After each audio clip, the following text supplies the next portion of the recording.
지금 예결위 상설화 이게 지금 이제 민주당에서 법안을 냈는데요. 이 내용이 도대체 저희가 일반인이 볼 때는 이 예결위 상설화 좋은 것 같거든요. 이 배경과 이거에 뭐 문제점이 있다면 그런 것도 짚어주시겠어요? 예.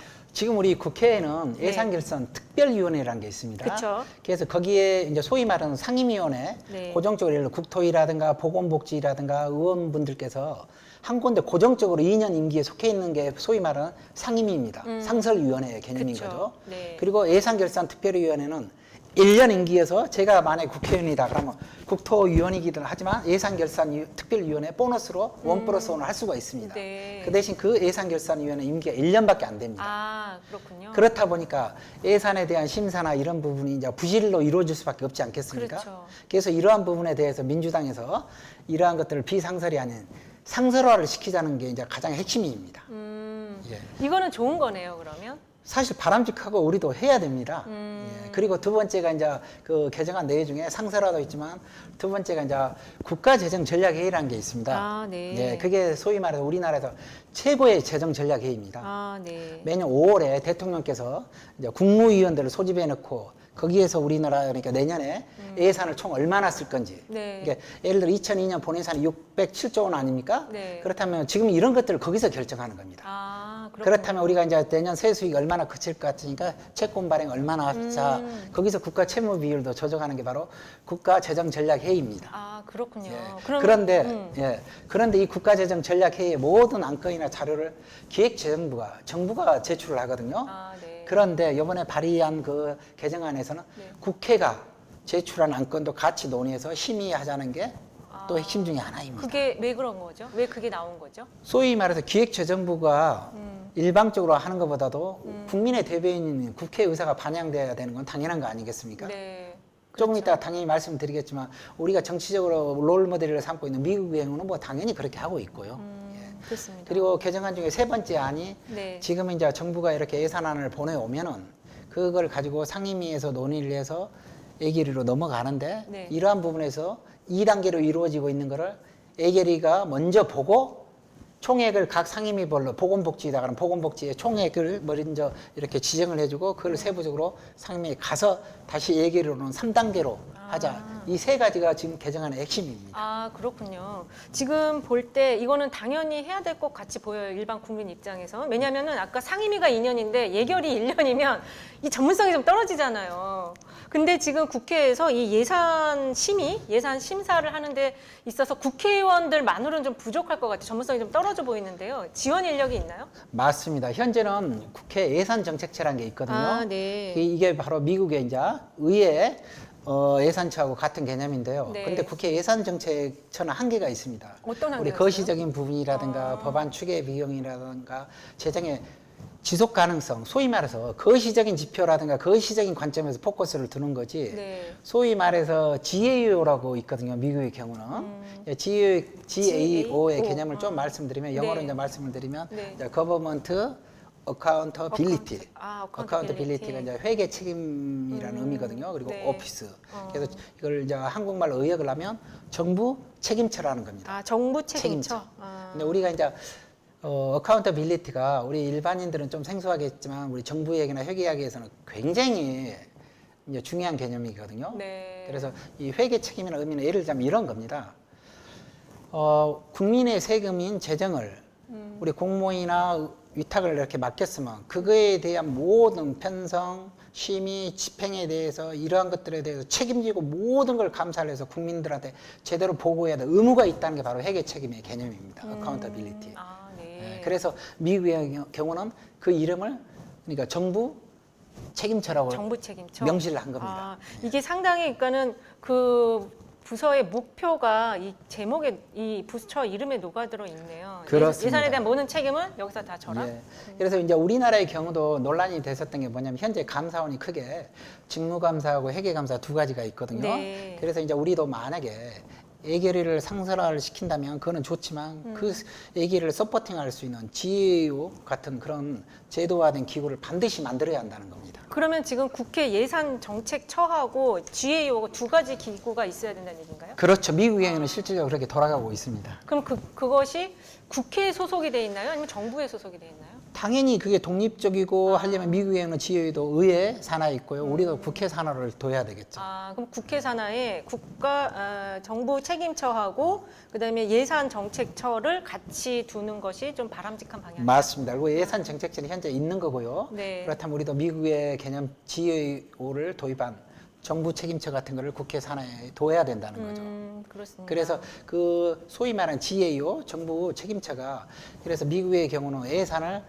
처음에 편성을 하고 그다음에 네. 심의를 하고 그리고 그거에 대해 집행을 하고 그거에 대해서 결산하는 모든 분야를 GAO가 다 총괄해서 하고 네. 의원들한테 보고를 하고 있는 겁니다. 어. 그리고 그걸 바탕으로 해서 미국의 의원분들이 이제 예산에 대해서 총괄적으로 논의를 하고 결정을 하는 것입니다. 야, 이렇게 중요한 기구가 우리나라에는 없다는 게 지금 약간 충격인데요. 20여 년 전부터 네네. 논의만 있고 논란만 있었지 실질적으로 진행되는 건 아무도 없습니다. 그래서 우리 민주당이 다수당인 네. 이제 우리 170에서 가지고 있지 않습니까? 네. 그래서 애결이 상서라도 중요하지만 우리 GAO 같은 이런 제도화된 기구도 반드시 같이 논의했으면 하는 바람입니다. 아, 지금 민주당이 예산 심사가 여지껏 좀 충실하게 이루어지지 못했다. 그래서 3단계 예산 심의 방식을 도입하자 해갖고 이제 내건 안에 대해서 지금 얘기를 하고 있는데요. 그러면 다시 한번 마무리 차원에서 3단계 예산 심의 방식 이걸 어떻게 좀 깔끔하게 정리해 주시겠어요? 그러니까 3단계 예산 방식이란 이겁니다. 그러니까 네. 정부가 우리 다음 회계연도 120일 전 그러니까 9월 3일까지 정부 예산안을 네. 국회에 제출하거든요. 정기국회 있을 예산안. 때 예, 예산안을 제출하고 9월 3일까지 법적으로 제출하게 돼 있습니다. 네. 그런데 그 예산이 넘어오면은 이제 각 상임위로 배정이 됩니다. 그리고 논의한 다음에 이제 예결위로 넘어가서 거기에서 최종적으로 결정을 하고 본회의에서 이제 형식적으로 이제 통과만 시키는 거거든요. 네. 그런데 이러한 부분에서 먼저 예결위로 먼저 와서 논의 한번 하고 각 상임위로 가서 다시 예결위로 넘어온 요 단계를 좀 거치지 않은 게 이제 개정안에가 있고요. 네. 뭐 미국의 경우도 당연히 지금 그렇게 하고 있는 거죠.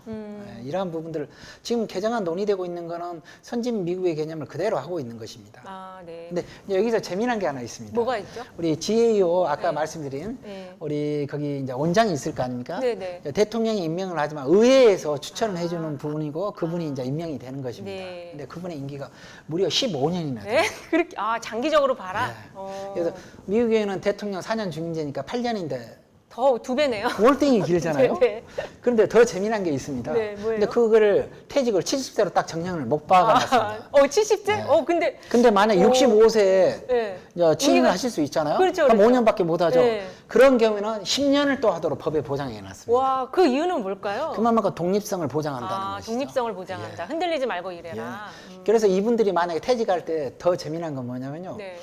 그분들이 퇴직할 때는 소위 말해서 공직자 윤리성을 저해하지 말라는 취지에서 마지막 최종적으로 받았던 월급과 연금을 평생 동안 받게 해주는 것이죠. 우와, 좋다. 그러니까 예를 들면 우리나라의 경우는 아무리 고위공직자의 경우도 네. 연금이 한 월 300 정도 넘으면 굉장히 많이 받는다는 거 아닙니까? 네. 그런데 만약에 미국의 GAO 원장 같은 경우는 월급이 뭐 한 1,000만 원이잖아. 매월 1,000만 원 기타 플러스로 엄청나게 받는다는 것입니다. 그만큼 독립성을 가지고 좀 당당하고 떳떳하게 일하라는 그런 취지로 이제 제도화 시켜놓은 것입니다. 야, 근데 그 자리에 앉힐 사람이 있을까? 갑자기 그 생각이 드는데요. 근데 사실 우리도 좀 그런 게 필요하지 않나 네. 좀 생각은 듭니다.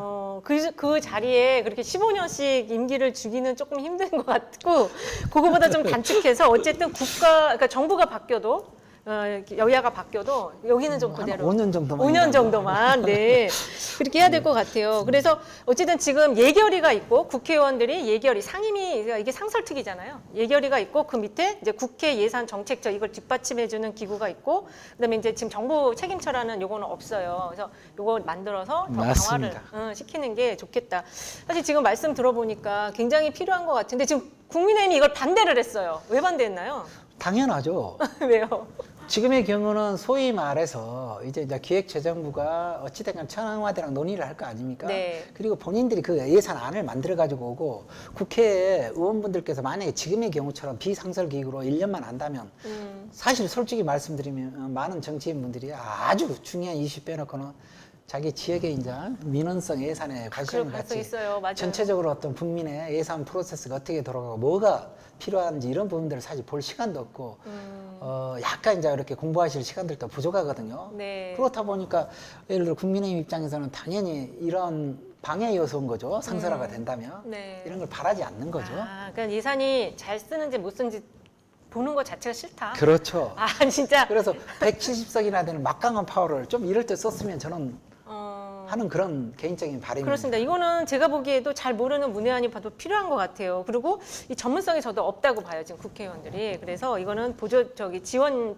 조직이 있어야 된다. 다 없다고 그러시면 아, 그럼 또 이제 기분 나쁘니까. 네. 아, 저 다 없는 게 아니고 조금 일부 없는 없어요. 분들도 조금 계시죠. 네, 일부 없는 분들도 있어요. 그래서 이거는 더 이제 국회의원직을 잘 수행하실 수 있도록 지원을 받아야 된다. 참고로 제가 좀 말씀 재미난 게 하나 있습니다. 네. 우리는 아까도 말씀드렸지만 기획재정부가 안을 만들어서 국회에 제출하기 때문에 예산을 네. 정부 예산안이라고 하지 그렇죠, 않습니까? 그렇죠. 근데 미국에는 정부 예산안이라는 게 없습니다. 아. 대통령 예산안이라고 합니다. 왜 정당의 예산인가요? 이게 이렇게 된 겁니다. 소위 말해서 우리가 IMF 이후에 DJ 정부 때 네. 그 당시에 재정경제부의 파워가 막강했습니다. 예산이란 걸 기획을 하는 부처가 있고 집행을 하는 부처가 있는데 미국의 경우에 재정경제부는 예산을 집행만 하는 부처입니다. 아. 예산에 대해서 기획을 하고 편성을 하는 건 백악관 소속에 있는 대통령 직속에 있는 OMB라고 있습니다. 아, OMB. 예산관리처라고. 아, 예산관리죠. 예, 거기에서 만들어서 그거를 의회에 제출합니다. 그래서 미국에는 대통령 예산안이라고 합니다. 아, 대통령 예산안이라고. 많은 분들이 그래서 물론 이제 의회의 권한이 세기 때문에 마음대로 그 대통령 예산안을 백지화시키고 물론 의회가 미국의 경우는 다 만들 수 있습니다. 그런데도 불구하고 거꾸로 의회가 만들어놓은 예산안을 대통령이 거부할 수 있는 권한도 있는 것입니다. 미국의 경우는. 그렇군요. 예. 그리고 무엇보다 더 중요한 거는 예산에 대한 정부 부처의 기본적인 기본 골격을 바로 대통령이 직접 만드는 것입니다. 국민에 의해서 선출된. 네. 그래서 어떻게 보면 그런 부분들이 대의민주주의에서도 바람직한 방향이라고 봅니다. 그렇다고 해서 윤석열 정부가 이렇게 세게 하라는 건 아니지만요. 아무튼 네. 저는 이제 기본적인 메커니즘이 그렇고 그런 게 바람직하다고 보는 것입니다. 지금 박사님 말씀에 제가 갑자기 딱 동의가 드는 게 사실 이제 제가 최근에 봤는데 대통령 공약 이행률이 40%가 안 돼요. 맞습니다. 그러니까 그 지점이 왜 그러냐면 대통령이 되고 난 다음에 대통령 때 말했던 공약들이 당에서 이루어지는데 이게 정쟁을 하면서 또 대통령과 당이 이제 갈등이 생기면서 이행이 잘 안 되거든요. 물론 이제 정쟁의 부분도 있지만 제가 보기에는 이렇습니다. 예를 네. 들어 2002년 본 예산이 607조 원이거든요. 네. 근데 예를 들자면 기본적인 모든 예산 편성은 기획재정부가 중심이 돼서 공무원들이 관료들이 짜오는 관료 예산인 겁니다. 그렇죠. 사실은. 그러면서 그분들은 이거는 계속 사업이기 때문에 어쩔 수 없이 해야 됩니다. 그래서 대통령께서 쓰실 수 있는 거는 607조 원 중에 고작해봤자 몇천억 원밖에 안 됩니다. 이런 논리입니다. 맞아요. 맨날 그 대통령만 그런 게 아니고 맞습니다. 시장 군수 다 그렇게 해요. 그래서 그렇죠. 네. 지방정부도 네. 당연한 다 거고요. 그렇게 해요. 공무원들이 다 그렇게 얘기를 해요. 그래서 제가 계속 말씀을 드리지만 네. 국민의 대변인 선출직이나 예를 들어 의원분들은 있죠. 분명히 예산을 알아야 됩니다. 예산을 모르면 절대 정책도 성공 못하고 정책이 성공 못하면 정치가 실패하는 것인 거죠. 그렇죠. 그래서 미국의 경우는 대통령이 백악관 직속으로 있어서 무려 6개월 동안 장장 부처 장관들 다 불러서 하나하나 날마다 토론을 하면서 예산 배정을 해줍니다. 아, 그렇군요. 예. 이게 돈을 쓰는 과정이 정말 중요한데 우리나라는 거기 구멍이 많이 뚫려 있네요. 지금 그걸 관리하는 것도 구멍이 많이 뚫려 있어서 이것들이 좀 지금 필요하다. 그래서 예결위의 상설화 이거는 정말 필요한데 국민의힘은 왜 반대하냐? 이거는 말이 안 된다. 이 주장을 지금 저는 하고 싶고요. 그리고 그 의원님들이 아무래도 이제 예산 관련한 전문성이 떨어지는데 저 민주연구원 부원장 하셨잖아요. 지금 당에서는 쇄신과 혁신의 방향을 막 논의를 하고 있는데 민주연구원의 쇄신과 혁신 방향 혹시 아이디어가 있으시다면? 어찌됐거나 민주연구원의 본질적인 거는 정책적인 부분에 우선시 돼야 되는 그렇죠. 거고요. 예. 두 번째, 새로운 민주당의 가치에 부합되는 새로운 인재 양성인 것입니다. 저는 이 두 가지를 가장 큰 포인트로 봅니다. 네. 그래서 민주연구원이 예를 들어 본인들의 입맛에 맞는 여론조사 몇 건에서 정치적인 어떤 아젠다 싸움에서 논란이 되는 그런 단순한 것들을 넘어서 네. 아까 말씀드린 우리 예결위 상설화 부분, 예를 들어 아까 말한 우리 지혜유효 도입 이러한 부분들 국민들한테 민주당의 어떤 정당의 가치나 비전을 제시할 수 있는 이런 것들을 정책적으로 뒷받침할 수 있는 이런 것들을 좀 연구해 내야 된다고 보고요. 그리고 두 번째는 이제 인재 양성인 거죠. 네. 민주당의 가치에 부합되는 분들, 여전히 했던 분들이 4선, 5선 계속 할 수는 없지 않겠습니까? 그렇죠. 그렇다면 우리 청춘들, 2030들 또 아니면 새롭게 도전하고자 하는 분들한테 민주당의 가치에 부합되는 그런 부분들도 트레이닝 시키지만 한편으로 예산과 재정, 정책, 국가의 어떤 정책 메커니즘 이러한 부분들에 대해서 트레이닝을 시켜줘야 되는 그런 의무성도 있다고 봅니다. 네. 이러한 부분들이 좀 구체화되고 반드시 필요하다고 봅니다. 저도 민주연구원 본부장을 했었어요. 김민석 원장님 때. 원장님 누구셨을 때 하셨어요? 저 때는 우리 김용희. 김용희 네, 김용희 원장님. 건강보험 우리 이사장 이사장님 하셨던, 하실 예. 때. 그래서 민주연구원이 지금 많이 좀 바뀌어야 된다. 그런데 지금 이제 말씀하신 어떤 인재 육성 틀로 연구원을 주장한 건 저는 지금 처음 들었거든요. 왜냐하면 이제 정책 기능 강화 쪽으로만 주로 연구원을 보고 있기 때문에. 근데 그 인재 양성은 연수원 쪽에서 해야 되는 게 맞지 않나요? 그러니까 연수원이라고는 하지만 사실 실제적으로 되고 있지 않는 거죠. 네, 명함용인 거고요. 된다고 할 수 있을 것 같은데요, 당직자분들은. 그리고 이 부분에 있어서는 물론 그분들이 이제 하려면 하는 거죠. 제 이야기는 지금의 이제 민주당이 어찌됐거나 연수원이 존재한다 하더라도 민주연구원이 그러한 부분들을 컨텐츠적이나 컨텐츠. 어떤 프로그램적으로 뒷받침해야 된다는 걸 지적드리는 겁니다. 지금 그 민주연구원 개선 방안, 개혁 방안과 관련해서 현장성을 강화하는 연구 활동이 좀 이야기가 되는 것 같아요. 지금 민주당에서 현장의 목소리를 듣는 그 틀이 정책위가 있지 않나요? 이제 우리 지금 민주당 내 정책위는 네. 이제 이런 개념입니다. 우리가 원내 정당화를 표방을 하면서 전에는 당 대표만 있었던 걸 원내 대표로 이원화시키지 않았습니까? 맞습니다. 예. 예. 그리고 이제 이 정책위의 개념은 실질적으로 여당의 경우라면 정부 부처하고 그렇죠. 당정 네, 협의. 그렇죠. 당정 협의에 네. 이제 그 중심에 서 있는 경우고 네. 야당의 경우라면 어찌 됐건 정부를 상대로 하는 거고 의원들만을 서포팅하는 거기에 이제 포커스가 있는 것입니다. 예. 아니 야당인 경우에 정부 부처를 불러서 협의할 수는 없나요? 물론 가능합니다. 제도는 있는 거죠. 예, 그게 지금 제도적으로 국회법상 보장이 돼 있는 거죠. 야당의 경우도. 지금 민주당이 이제 야당이 됐거든요. 그래서 예전에는 그 정조위원회가 있었는데 지금 그게 잘 돌아가나요? 최근에 제가 잘 몰라가지고. 지금도 여전히 존재합니다. 정조위원회는- 1정도, 2정도, 3정도로 쭉 나눠져 있고요. 이제 그 정책위 산하에 그렇게 세분화돼 있습니다. 예를 들어 뭐 국토, 보건, 교육 이렇게 파트별로 쭉 나눠져 있고요. 하고 있는데 문제는 나눠져 있는 게 중요한 게 아니라 얼마만큼 열정적으로 열성을 가지고 일을 하냐 안 하냐가 중요하지 않겠습니까? 그렇죠. 어쨌든 지금 그 민주연구원 개혁 방안과 관련해서 우리 박사님께서는 인력 양성의 콘텐츠를 제공해서 연수원과 이게 좀 협업을 하는 그렇게 만들어져야 된다라는 주장이신 거죠? 네.